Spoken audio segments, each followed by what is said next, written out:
Om Sadashivasamarambam Shankaracharya Madhyamam Asmadacharya Paryantam Vande Guru Paramparam Narayanam Namaskritya Devim Saraswatim Vyasam Tato Jayamudhirayet Shuklam Bharadaram Vishnum Shashivarnam Chaturbhujam Prasannavadanam Dhyayet Sarva Vignopashantaye. 38th Shloka. Please repeat once. पद्मनाभोरविन्दाक्षः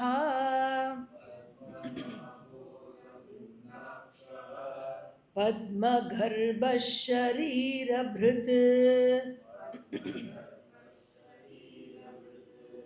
महर्धिरुद्धो वृद्धात्मा महाक्षो गरुडध्वजः.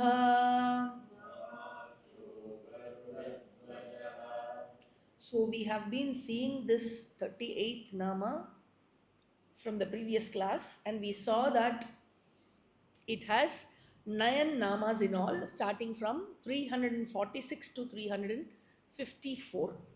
And I think we have completed up to 350,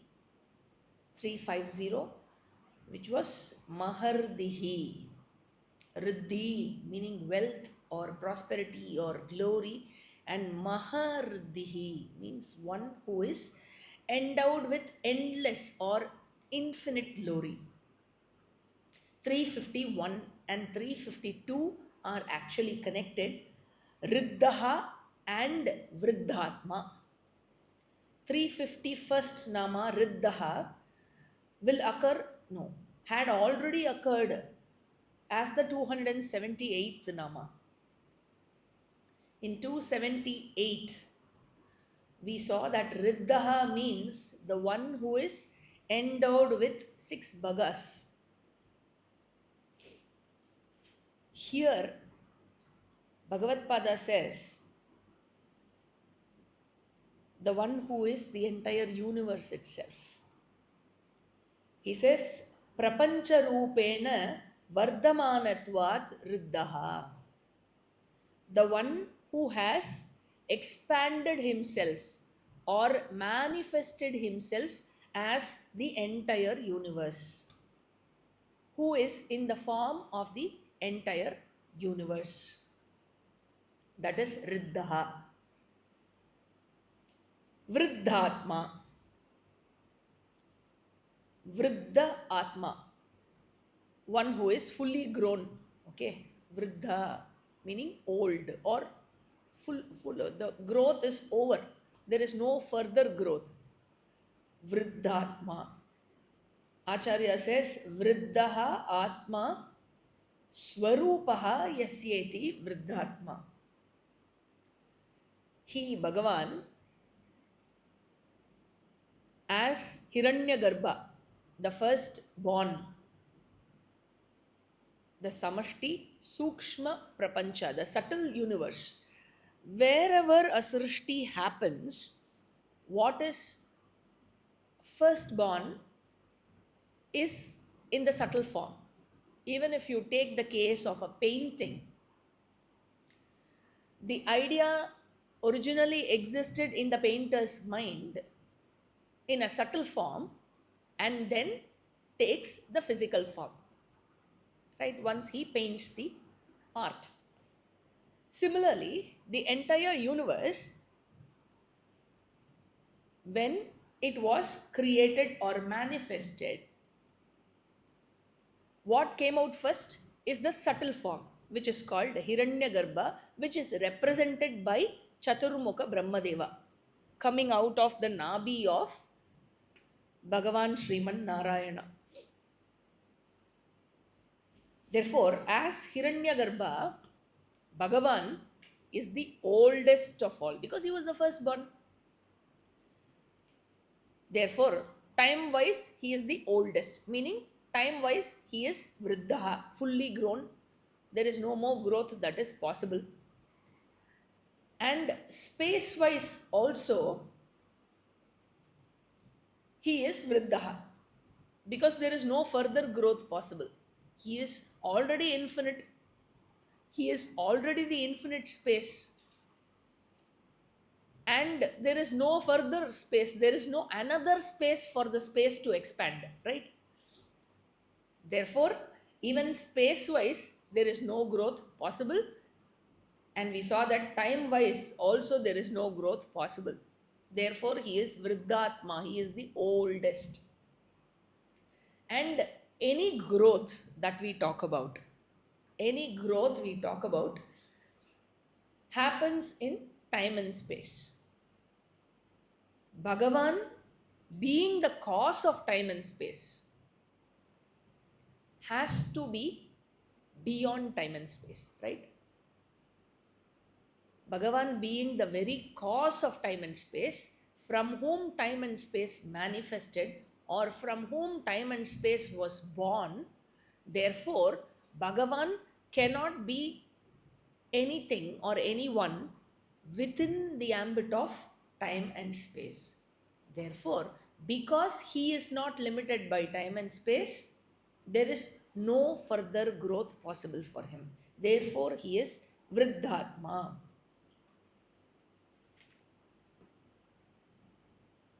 353. Mahakshaha, the one who has big or wide eyes. Mahakshaha. There are two purposes for this nama. One purpose is for meditation, where Bhagavan's Rupa is taken for meditation, Ekarupam, Upasana. Bhagavan is meditated as the one with big, beautiful eyes, widely open eyes. The other purpose is eyes represents, it is the Upalakshana for all sense organs. Here, where you say Akshaha, it represents not just the eyes but all the indriyas, all the senses. And Bhagavan is the one who has limitless senses, right? He can sense everything, he can see everything, he can hear everything, he can taste everything, he can smell everything, he can touch everything. And therefore, he is all knowledge. He is the one who is formless, and he is the one who does not have sense organs. Yet, he can see everything, he can know everything, as he is limitless in senses. The paradox. 354th Nama, Garuda Dvajaha, the one who has Garuda in his flag. Garuda is also the vehicle of Mahavishnu. Garuda is a very great devotee, and he is also called Pakshi Raja, the king of birds. He is one devotee who is always with Bhagavan, inseparable from him. And Garuda Darshanam is also considered to be very, very auspicious. If you find any Garuda flying around, it is taken to be a very, very auspicious event. Therefore, as Garuda Dvajaha, Bhagavan is also referred to as the Mangala Karta. That is Shloka number 38. That completes Shloka 38. Shloka 39. Atulaha Sharabho Bhamaha Samayajno Havis and Hari Sarva-lakshana lakshanyo Lakshmi Vansamitinjayaha. 39th shloka has totally 8 namas, beginning from 355 to 362. 355th nama is Atulaha. Atula, meaning one who has got no comparison. There is nobody similar to him. Acharya says, Thula upamanam asya na vidyate iti atulaha. Tula means that which is used for measuring. Therefore, Atula means one who cannot be measured in terms of any comparison, any sort of comparison, because he is somebody who is unparalleled. He doesn't have any equal entity in this Srishti to be compared with. Bhagavan is beyond comparison. Normally, when we try to explain something to somebody which they don't know, they have never seen, or they have never experienced, we try to give a comparison with something that they already know. And we try to tell them that it is somewhat or somewhere close to that.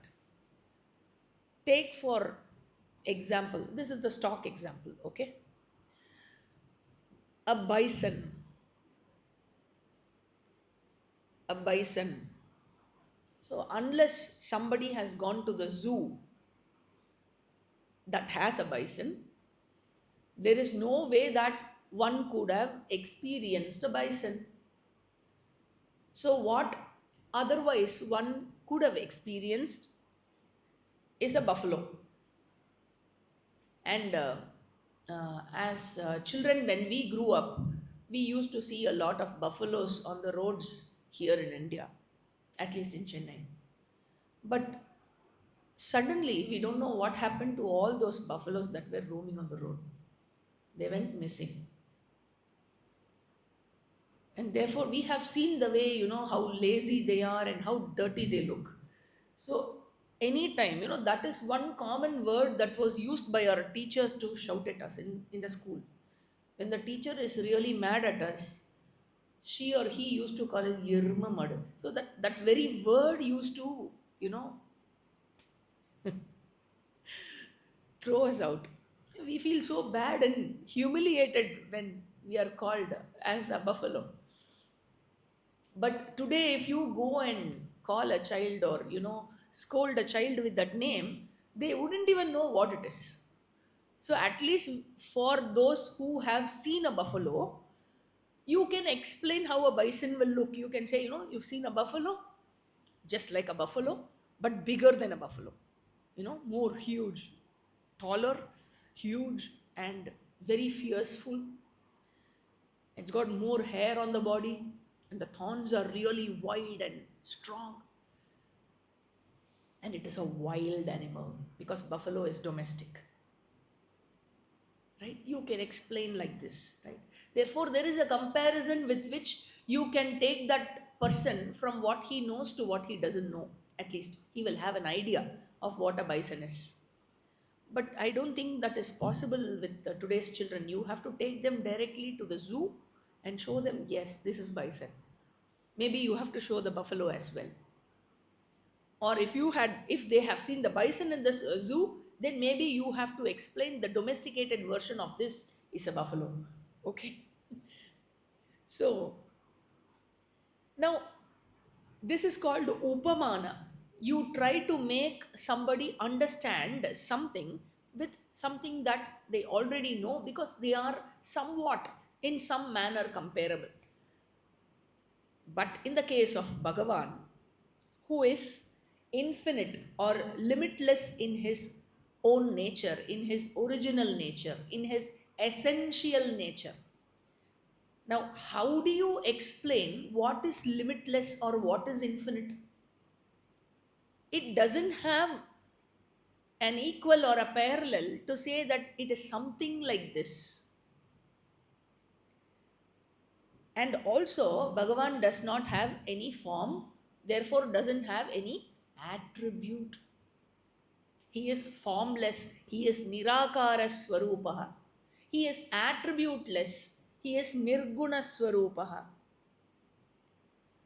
Therefore, there is nothing available in this Srishti to compare with him and say that this is how he is. It is like this. You can understand him like this. You cannot compare with anything in the Srishti. Therefore, he is Atulaha. 356. Sharabaha. Shara and Baha. Sharabaha together. Shara means Sharira, refers to Sharira, and Bha refers to something that is shining or illuminant or effulgent, something that glows, that gives light. Sharabaha meaning the one who shines in this Sharira. And how does he shine? He shines as the inner self, the Pratyagatma.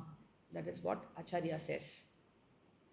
Shara referring to Sharira because Shiryamanatvat, Shiryamana Swabhavatvat, that which has the nature of decaying because it disintegrates slowly, Shiryamana Swabhava, it is called Sharira. And in that Shara, in all the bodies, Teshu Pratyagatmataya Bhati, the one who shines in all those bodies. As what? As Pratyag Atma, the inner self, the consciousness principle. He alone is the I in everybody. When you say I, it refers to him. Pratyagatma, Sharabaha. 357. Bhamaha. Now this nama is very special because as per the Sanskrit rule in this shloka, when you say Atula Sharabho Bhamaha, so that Sharabho Bhamaha can be split as Sharabaha and Bhamaha, or can be split as Sharabaha and Abhimaha. Therefore, this 357th nama can be taken as Bhamaha, can also be taken as Abhimaha. Okay?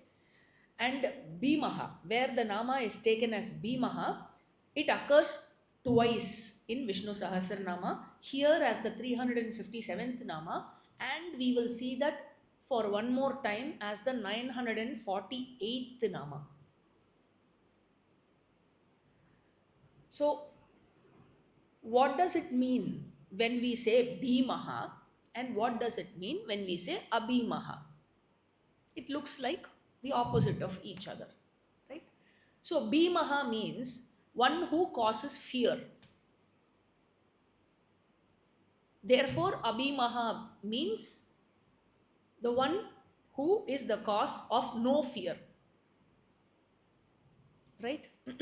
Now, how can the same Bhagavan be the cause of fear and also be the cause of no fear?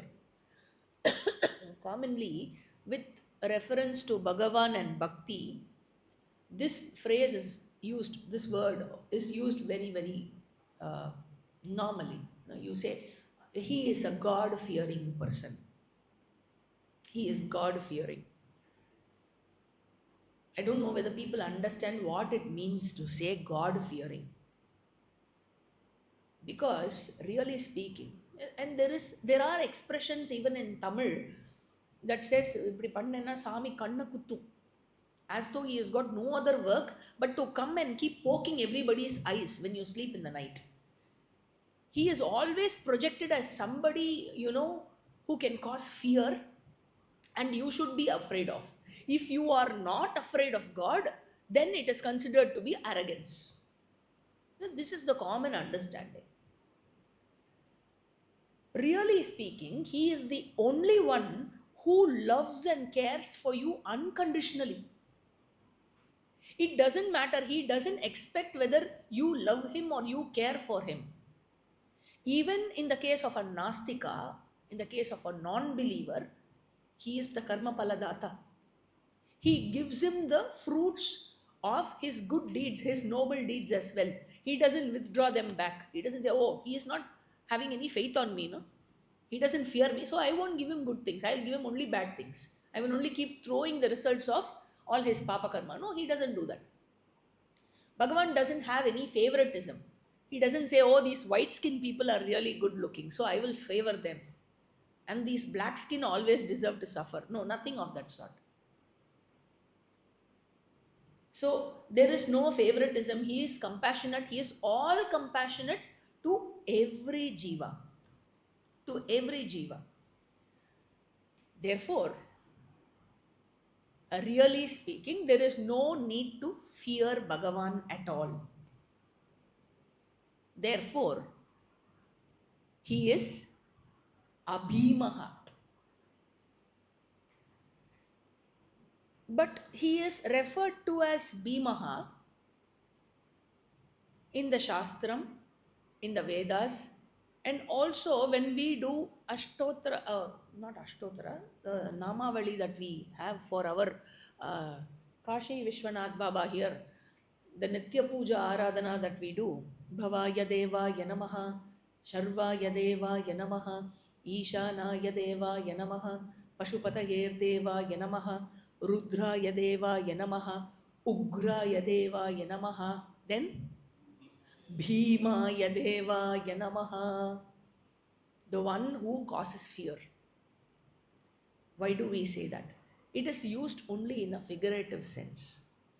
In Taittiriya Upanishad, Bhishasmadvatah pavate, Bhishodeti suryaha, Bhishadmadagnischendrascha, Mrityurdhavati panchama iti.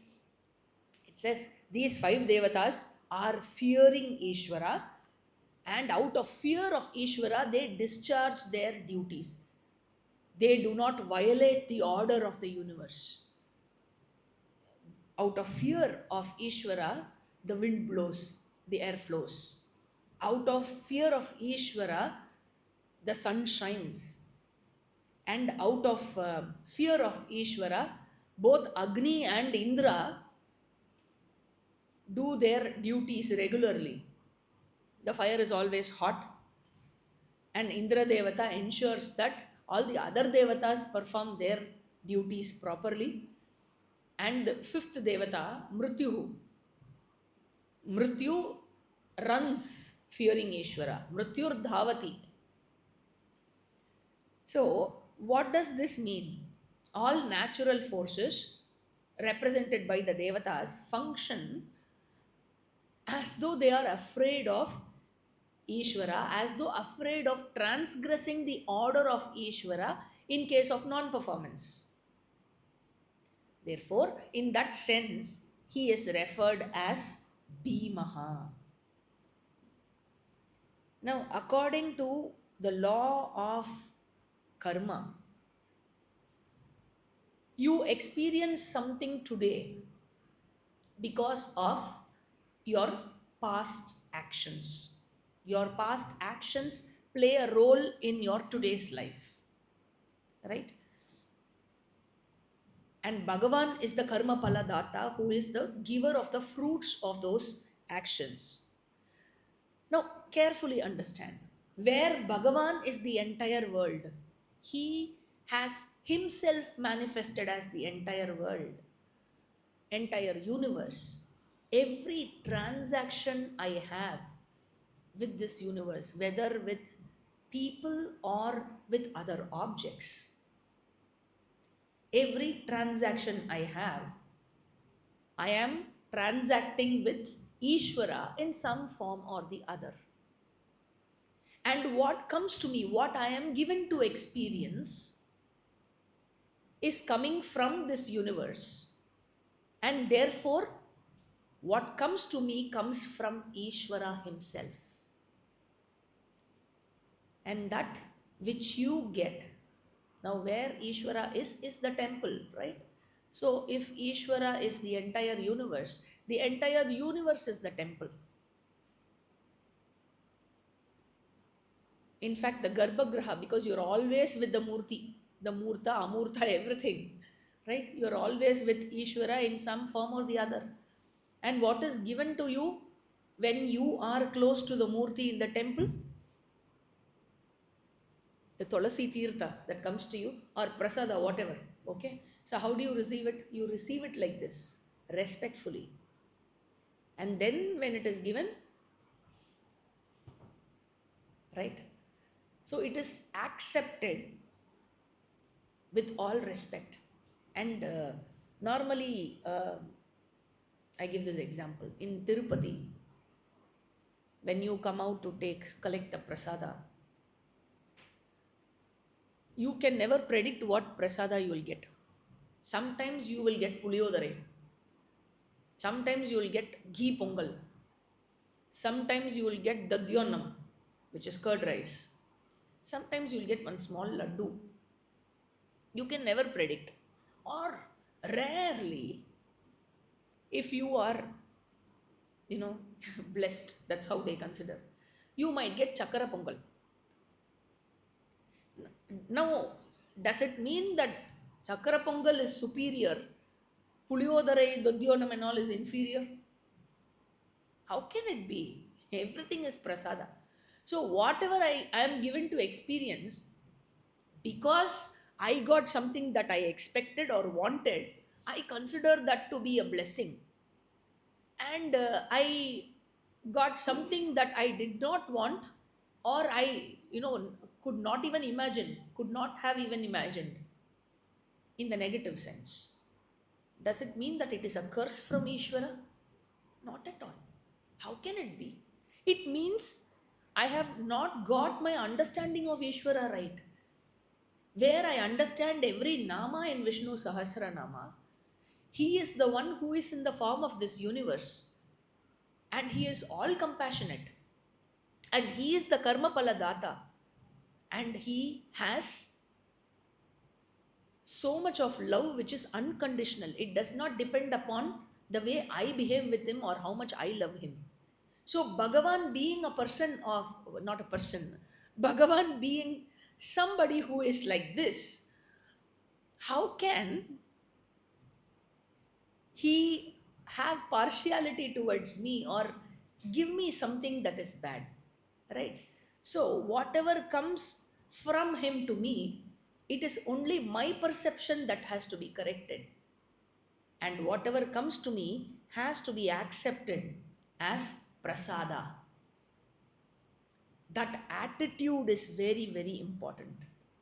Where there is a transformation in this attitude, then for such a person, there is no failure at all. That is what Krishna says in Gita. There is no failure for such a person. Why?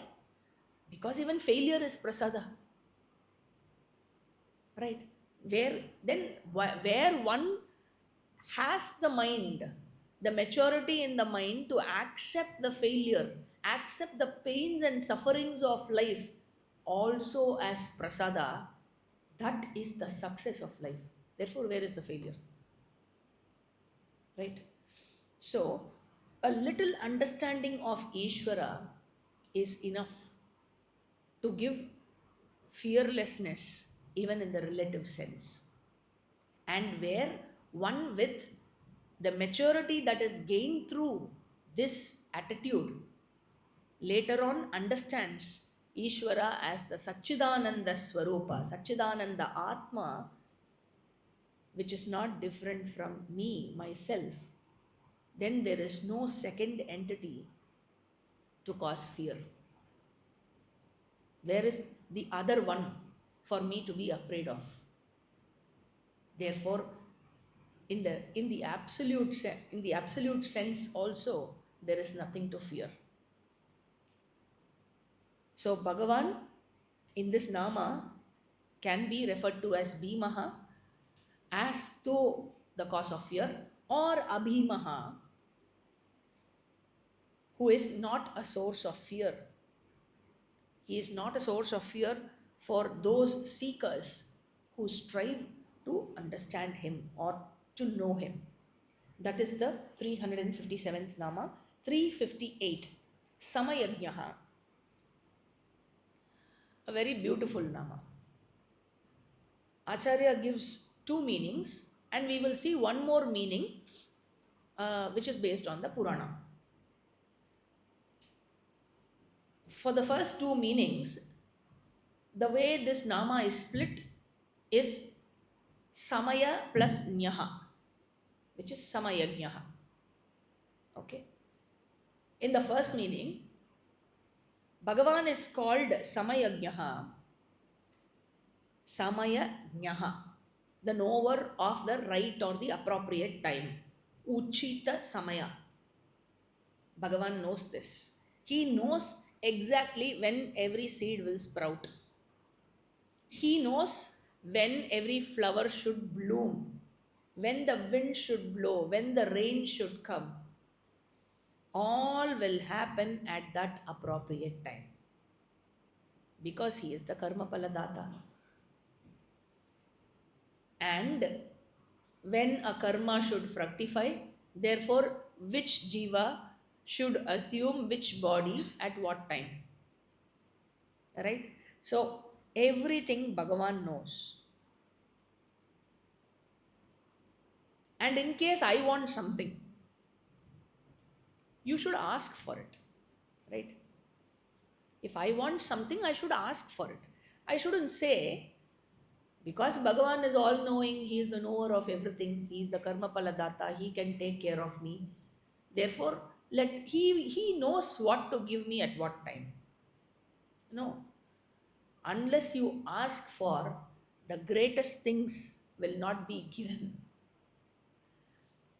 Because Arjuna asked for, Gita was given. Why Gita was not given to the other four people, his brothers? Because they did not ask for it. Right? Therefore, you have to ask Bhagavan, and he knows at what time he should give you. So you just ask what you want. You should not condition him. You give me this now, then tomorrow you give me this. Right? That is not the way you condition. So you ask what you want, and he knows how to make it best for you. Therefore, he is the one who knows the appropriate time, the exact time of coming and going of everything in this universe. Every jiva, every karma pala, everything he knows. Therefore, he is called Samayagnaha. In the second meaning, which is also split as Samayagnaha, the meaning of Samaya is different. In the first meaning, the meaning of Samaya was time. Here in the second meaning, this is also connected to time, but in the context of warfare. In the context of warfare, the right time for a warrior to move forward or to retreat or to do any action in the war is called Samaya. And there are 6 types of Samaya, which is in the context of the warfare. The 6 are Sandhi, Vigraha. Sandhi, Vigraha. Third is Yana. Fourth is Asana. Fifth is Dvaidha. the fourth dha.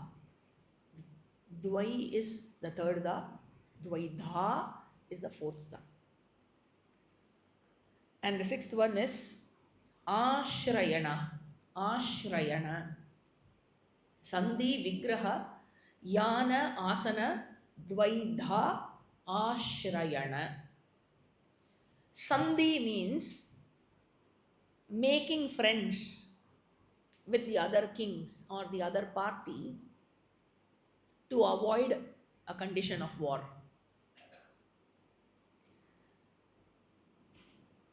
The second one, Vigraha. Vigraha is involving in the war when required. Yana is making the first move in the war. Asana is sitting and waiting for the enemy to make the first move.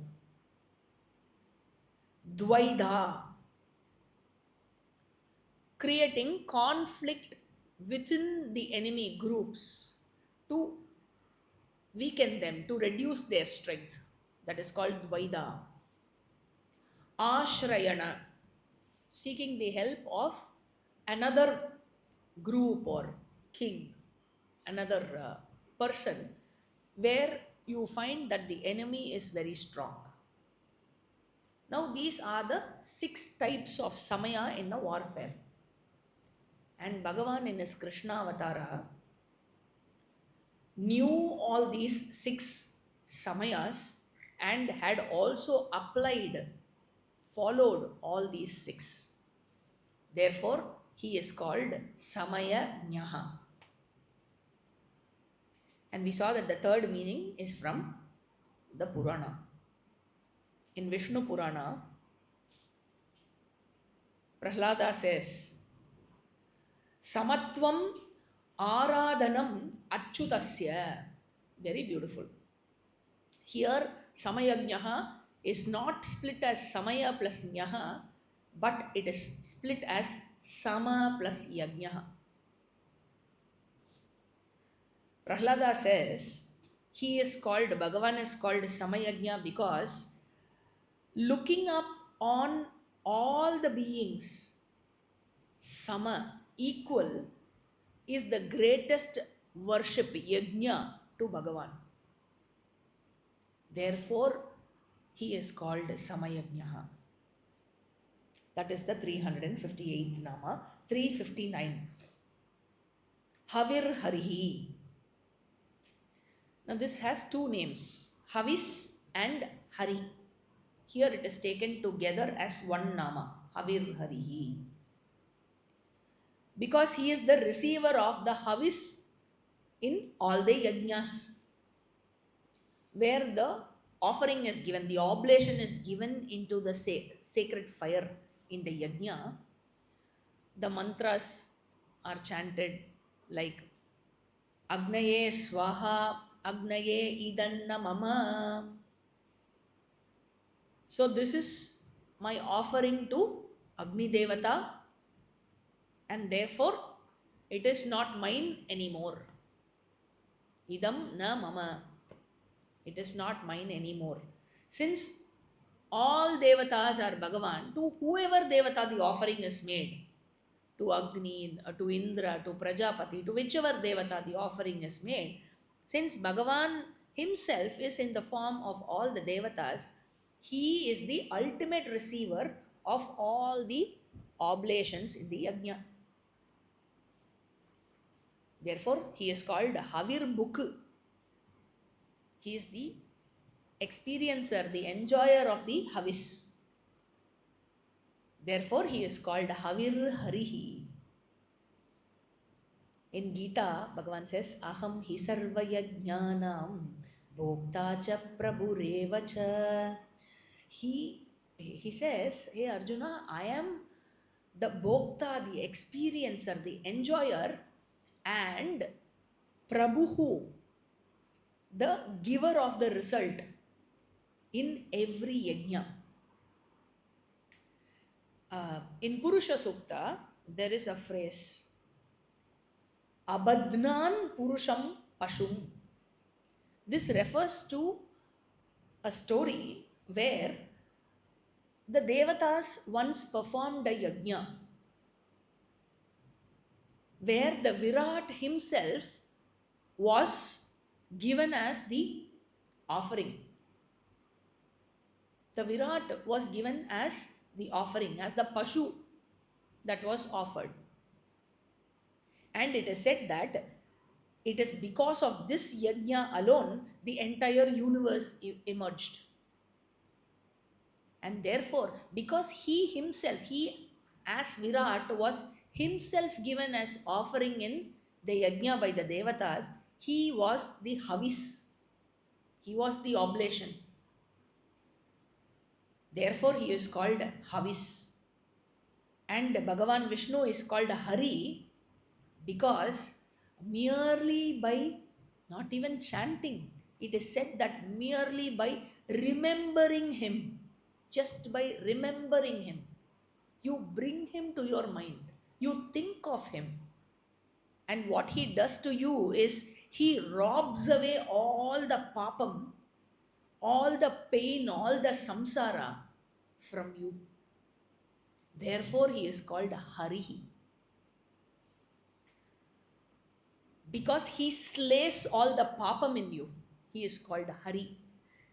And that is why Shivan is also called Hara. It means the same. One is Akaranta Shabdaha, the other one is Ikaranta Shabdaha. That's all. Also, Bhagavan is called Hari because he is Harita Varnaha. He is always in greenish blue color. Therefore, he is called Harihi. So that is the 359th Nama, Havir Harihi. 360th Nama, Serva-lakshana Lakshanyaha. Now this has 3 words. Sarva, Lakshana and Lakshanyaha. Now we will take the first 2 words. Serva-lakshana. Sarva meaning all. Lakshana means where you take Serva-lakshana alone, that Lakshana means source of knowledge, Pramana. Source or means of knowledge is called Pramana. And according to the Shastras, there are 6 Pramanas in all. The first one is Pratyaksha. The knowledge that is, derived using the sense organs. The sense organs are called Pratyaksha Pramana. All the 5 sense organs. Direct perception. The second one is called Anumana or inference, where a data has already been collected using direct perception and you apply it in a place where you are not able to directly perceive something. The stock example is Yatra Yatra Bhamaha Tatra Tatra Vannihi. This is the knowledge that is got. This is called Anumana. It is not it is not assumption. Okay, Anumana is inference which is based on data collected using Pratyaksha. Otherwise, it is not Anumana. Okay, imagination or speculation is not Anumana. The third Pramana is Arthapatti, postulation. It is one more step further from Anumana, where you get up in the morning and you see water on the road, wet roads. You get to know that it has rained in the night.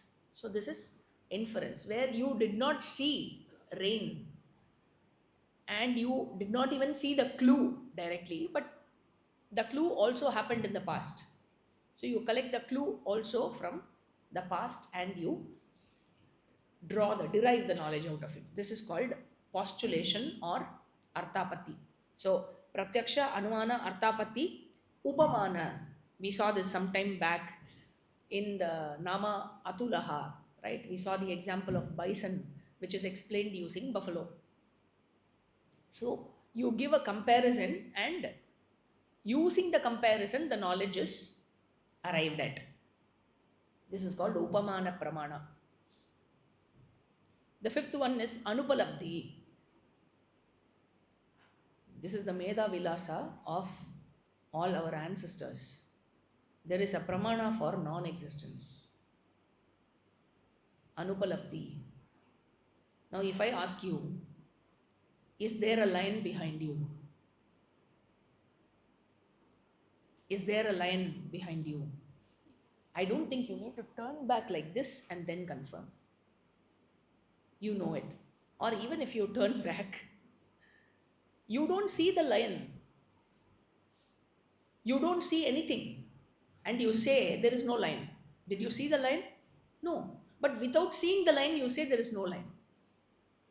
In all the other pramanas, you have to see something to say. Right? This is one pramana where you don't see anything and you say. Anupalabdhi. This itself is, you can just keep talking about Anupalabdhi pramana in the whole class. But just to understand what all pramanas are there. And the sixth pramana is the knowledge, gives the knowledge of something that does not fit into any one of these 5 fields. Now, in these 5 that we have seen, Pratyaksha, Anumana, Arthapati, Upamana, Anupalabdhi, Pratyaksha is the basis, and all the other 4 are based out of Pratyaksha. The data is collected from Pratyaksha. Alright? Now, the 6th pramana is entirely different from these 5. It is independent of Pratyaksha. It is in a field where Pratyaksha cannot function. It is called Shabda Pramana, the Shastram, Veda, and the enjoined scriptures. So all these 6 are Pramana. And we saw that Serva-lakshana means all Pramanas. This is where we had to arrive. That's why I had to give so many details. Now, when I say Serva-lakshana, Lakshanaha,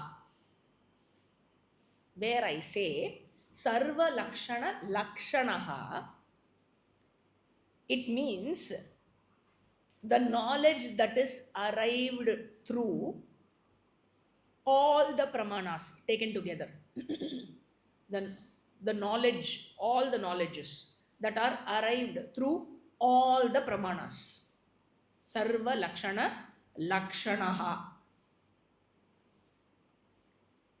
And where you say Serva-lakshana, Lakshanyaha, it means he who is indicated through that knowledge. That knowledge, which is the knowledge that is derived from all the pramanas. Any object I come to know of in this universe, I come to know of it using a description or a definition. How do you define space? Define space. Anybody? Do you know space? Do you know space?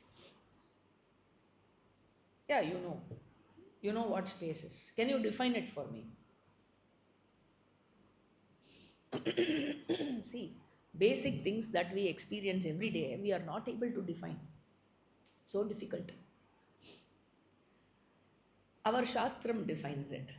It says, Avakasha Pradatru iti Akashaha. Avakasha Pradatru, that which accommodates everything. That which accommodates is Akasha. Now, if you take the case of Vayu, Vayu has 2 gunas. Akasha has 1 guna. Vayu has 2 gunas. Akasha has only Shabda as guna. Vayu has Shabda and Sparsha. So that which has 2 gunas can be a definition or a description for Vayu. So like this, Anything in this universe, any object in this universe is understood with definitions or descriptions. Now, if I have to understand or know Bhagavan, how can I define him? How can I describe him? What is his attribute? I need to understand his nature to define him. Now, when I try to understand his nature, I find that he who has manifested as this entire Jagat, now every attribute is his attribute, right? Therefore, he being the truth of the entire world, everything in this world only indicates him.